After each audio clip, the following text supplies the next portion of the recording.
அம்மா ஒரு நிமிஷம். சிந்து போய் சொல்லி என்ன கல்யாணம் பண்ணிட்டு வந்தவதான். அவ செஞ்ச தப்பு அது ஒண்ணு மட்டும் தான். மத்தபடி அவளை இந்த மாதிரி ஹார்ஷா நடத்துறது கொஞ்சம் கூட சரியில்லை. அவ இந்த வீட்ல இருக்கிற வரைக்கும் அவளை கொஞ்சம் மரியாதையோட நடத்துங்க. ஐஷு உனக்கும் தான் சொல்றேன். சிந்து உன்னோட வயசுல பெரியவ. அவளுக்கு நீ கொடுக்க வேண்டிய மரியாதையை கொடுக்கணும். என்னம்மா அண்ணனுக்கு என்ன ஆச்சு? சிந்துவை திட்டினா இவருக்கு ஏன் கோவம் வருது? அதாண்டி எனக்கு ஒண்ணும் புரியல. கோவிலுக்கு போய் ஏதோ மந்திரிச்சிட்டு வந்துட்டாலோ, சிந்துக்காக இவன் வரைஞ்சு கட்டிட்டு வந்து வக்காலத்து வாங்குறான். எனக்கு என்னமோ இவன் போற போக்குன்னு சரியா தெரியலையே. அந்த ஸ்னேகாட்ட சொல்லி இதுக்கு ஒரு முடிவு கட்டணும். என்னது இதெல்லாம்?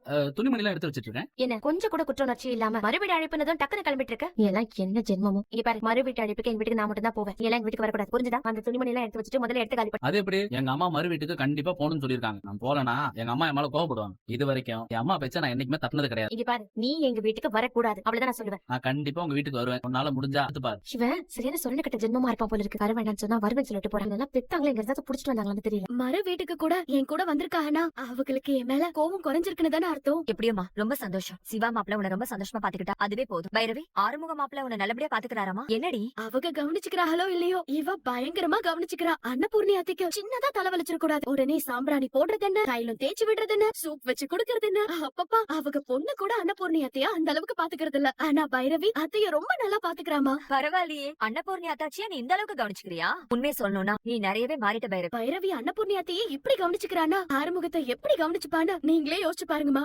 இதுதான் என்னோட ரூம். பிடிச்சிருக்கா? நீ சின்ன வயசுல என் வீட்டுக்கு ஒரு நாள் வந்திருக்கேன். அதுக்கப்புறம் இப்பதே வர என் ஹஸ்பண்ட்